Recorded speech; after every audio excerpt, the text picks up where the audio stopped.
మహిళా రెజ్లర్లపై లైంగిక వేధింపులకు సంబంధించి ఆలుపెరగని పోరాటం చేసిన భారత రెజ్లర్లు వినేష్ పోగట్, బజరంగ్ పునియా ఇప్పుడు రాజకీయ రింగులో దిగేందుకు సిద్ధమవుతున్నారా?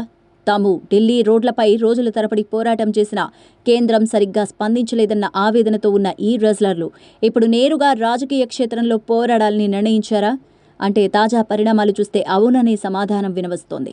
ఎందుకంటే వీరిద్దరూ కాంగ్రెస్ అగ్రనేత రాహుల్ గాంధీని కలిశారు. మరి హర్యానా అసెంబ్లీ ఎన్నికల వేళ రాహుల్ గాంధీతో వీరి సమావేశం ఆసక్తికరంగా మారింది. పారిస్ ఒలింపిక్స్లో ఉన్నప్పుడే వినేష్ పోగట్ కాంగ్రెస్ నుంచి ఎన్నికల్లో పోటీ చేస్తానంటూ ప్రచారం సాగింది.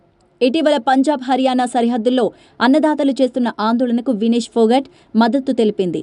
ఈ పరిణామాల నడుమ ఆమె రాహుల్ గాంధీని కలిశారు. త్వరలో జరగనున్న హర్యానా అసెంబ్లీ ఎన్నికల్లో కాంగ్రెస్ నుంచి పోటీ చేయడం ఖాయంగా తేలిపోయింది. అక్టోబర్ 5న హర్యానా అసెంబ్లీ ఎన్నికలు జరగనున్నాయి. ఎన్డీఏ ఇండియా కూటమి మధ్య గట్టి పోటీ నెలకొంది.